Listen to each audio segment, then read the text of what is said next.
کنفرانس بین‌المللی ایران چشمانداز تغییر 29 ژوئن 2018 پنل چهارم قیام مردم ایران، نقش و جایگاه مقاومت سازمان یافته.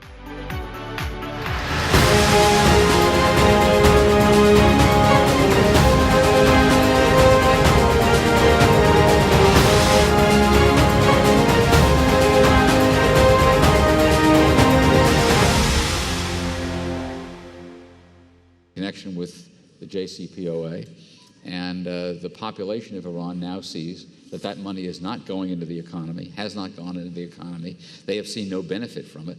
Instead, it's gone both to line the pockets of the people who oppress them and also in support of foreign adventures.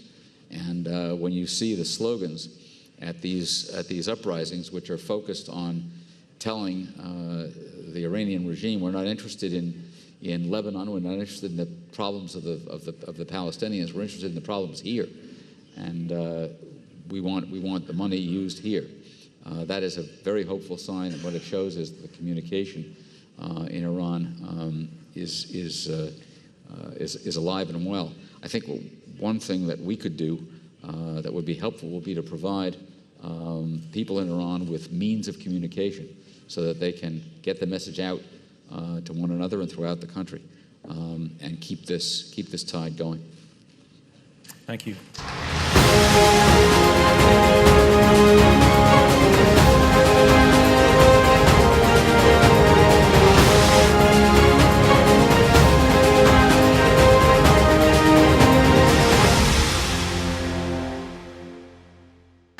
Louis. Yeah, thank you, Mitch. It's a pleasure to be here with you, and thank you for your commitment, and particularly, I think all the members of the panel want to thank the young men and women, all the men and women in Iran who are, once again, coming to the battlefronts of liberty and leading the cause that's been supported so well here by the MEK. But I agree with Mitch that this is really a historic moment. I think there are a set of circumstances existing now that have never existed before. Monday passed this week, as you probably know, was the 22nd anniversary of the Khobar Tower bombings. 19 Americans and dozens and dozens of Saudis were murdered by that attack, which was a IRGC attack, which funded the Hezbollah in the eastern province to launch that attack against the United States, which ironically was enforcing the no-fly zone over southern Iraq. So what has changed and what has not changed? The regime and the IRGC continues to export terrorism, whether it's in Syria or Yemen or Iraq or the Gaza. That has not changed. All of the pressure that's being put on the regime, both internally and externally by the resumption of the U.S. sanctions, has not changed or deterred the primary goal of exporting terrorism. However, the command and control of the regime has begun to deteriorate very seriously. It's not just the students and academics who are upset and expatriates.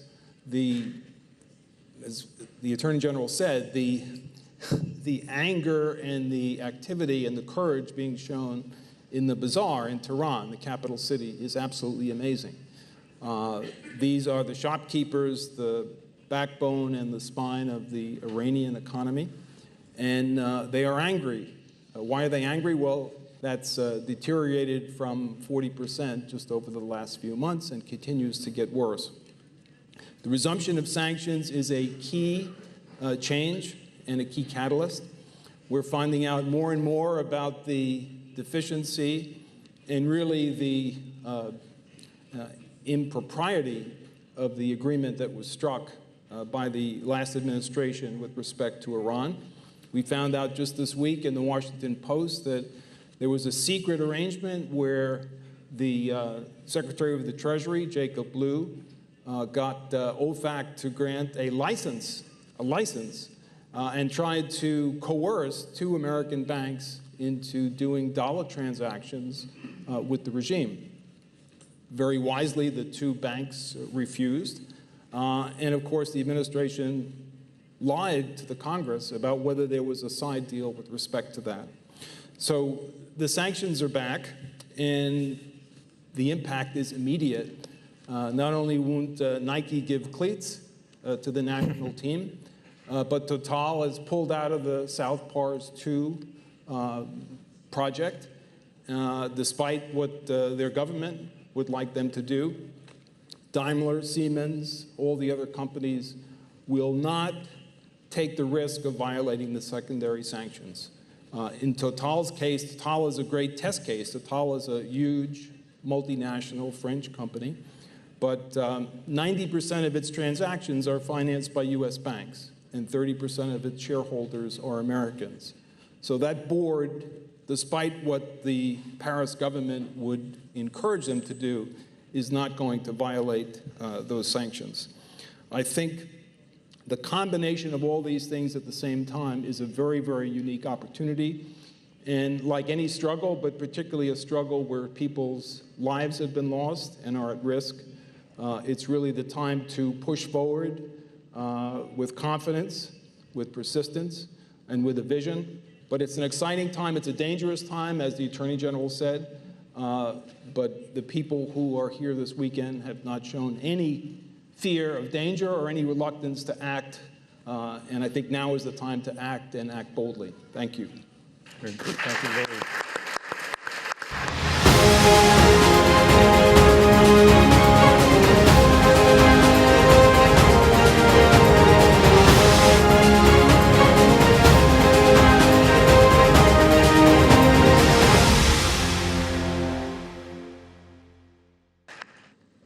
Il y a 70 ans, je crois, c'est en 1939, deux gouvernements, le gouvernement français et le gouvernement britannique, sous la direction de Daladier et Chamberlain, si je ne me trompe pas, sont allés à Munich. En 1938. Avec les meilleures intentions du monde, ils croyaient pouvoir apaiser Hitler, dictateur de l'époque, en lui cédant l'Autriche et les Sudètes. Car il leur a promis, il leur a dit, si vous me donnez ça, je ne ferai pas la guerre. Et quelques mois après, la Pologne était envahie. Et c'était la Deuxième Guerre mondiale. Ce que je veux dire par là, c'est que les puissances occidentales peuvent commettre des erreurs tragiques,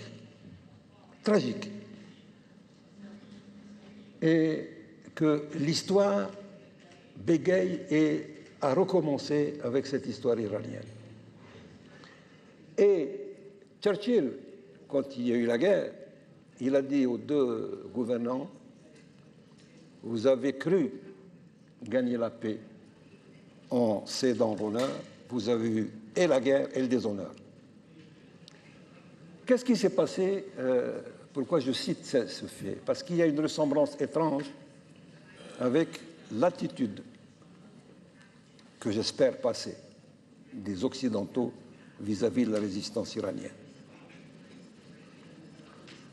qui est basée exactement sur la même erreur tragique. En 1997, il y avait l'arrivée à la présidence de la République iranienne Khatami, qui était considéré comme étant un modéré.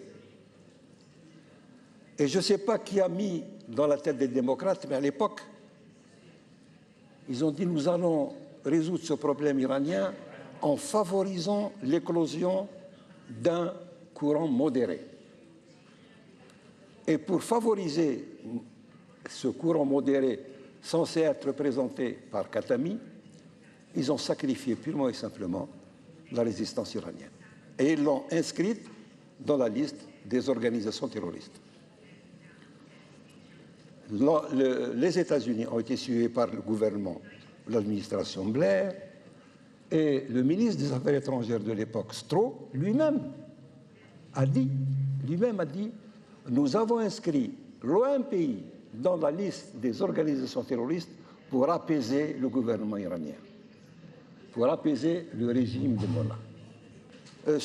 Struan Stevenson a cité tout à l'heure le cas des massacres de 1988, c'est-à-dire à la fin de la guerre, où il y avait plus de 30 000 prisonniers politiques dans les geôles des mollahs, et que c'était des prisonniers qui avaient été condamnés par la justice iranienne. Les uns à 3 ans de prison, les autres à 10, les autres à 15, les autres à 20, et certains survivants sont ici d'ailleurs, dans cette salle, et en Europe, ils peuvent témoigner.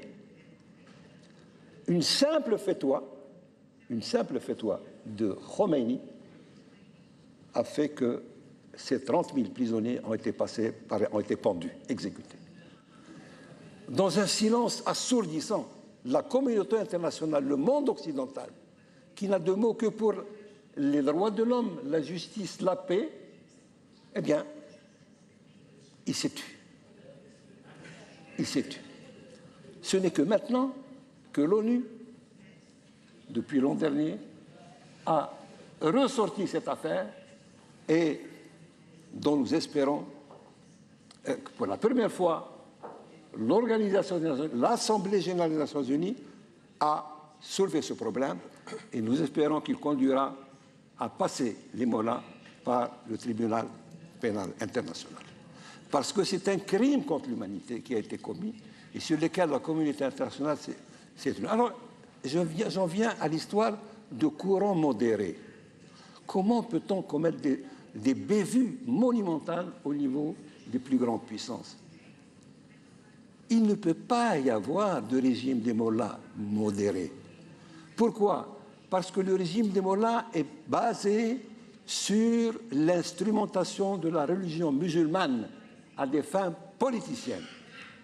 Et ce régime qui, au nom de l'islam, a tué des dizaines de milliers d'Iraniens et les a exécutés, tout simplement parce qu'ils se sont opposés à son action, ne peut pas être modéré, ne peut pas avoir un courant modéré.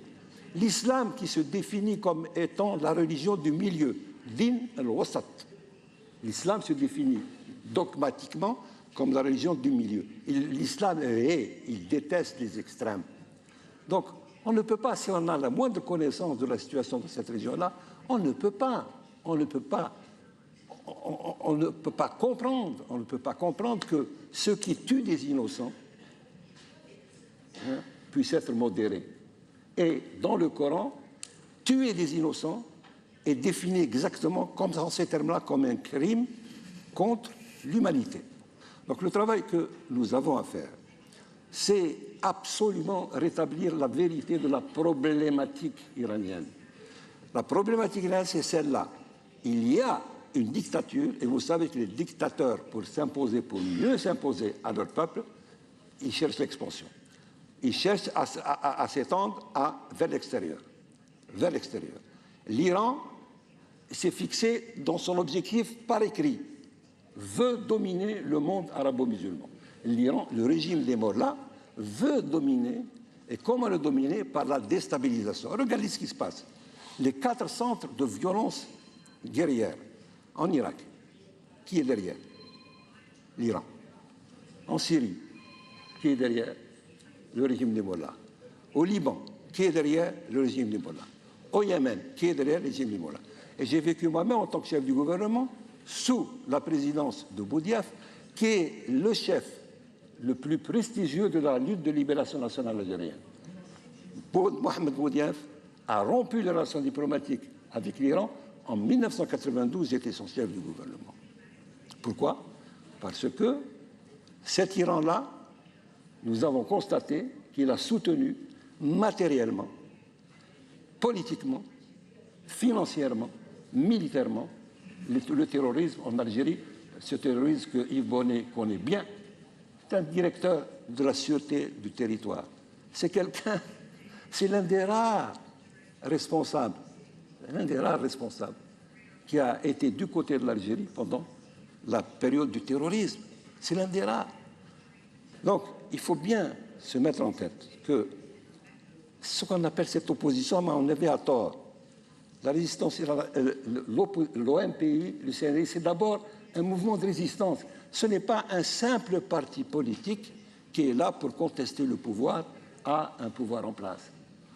Car l'action de l'OMPI, elle ne date pas de 1979, elle date du Shah. Et ce sont eux principalement, comme l'a dit Yves Bonnet, les successeurs, les fils spirituels de Mossadegh, qui ont fait tomber le Shah.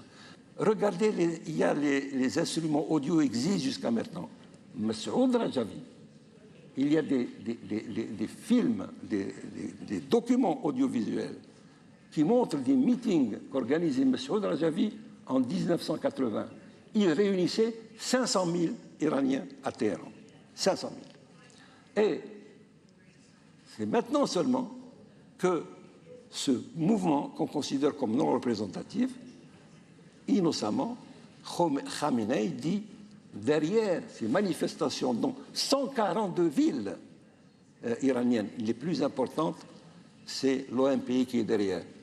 Quelle plus belle reconnaissance du fait que l'OMPI peut déclencher la révolution en Iran. Et c'est pour ça que Mme Rajavi, depuis des années, bien avant l'accord dont a parlé Bonnet, bien avant, elle a dit la solution du problème, ce n'est pas la négociation. Parce qu'un dictateur, vous ne pouvez pas lui faire confiance. Il peut vous promettre tout. Il ne vous donnera rien. Ce n'est pas non plus la guerre, parce qu'elle servira le régime en place, elle le présentera comme une victime. C'est là qu'elle a parlé, elle n'a pas jamais cessé de parler de la troisième voie. La troisième voie, c'est laisser le peuple iranien se débarrasser de ce régime. Et seul le peuple iranien le dégage. Et le peuple iranien, il a une seule organisation qui le représente et qui est capable de constituer une alternative. Et le peuple iranien a la chance d'avoir un peuple. Demain, ce régime s'écroule, il y a le peuple qui est là, qui peut actionner et qui peut, disons, véhiculer les mouvements vers le positif. Maintenant, reste les affaires économiques. Là aussi, les Occidentaux se trompent. Hein. La rafle scélérate que nous allons commémorer demain, dont a parlé Yves Bonnet, c'était simplement pour gagner un contrat. Mais si on veut vraiment, et il faut parler de l'économique, mais l'économique, c'est quoi? C'est les échanges, c'est l'importance des échanges commerciaux entre l'Occident et l'Iran.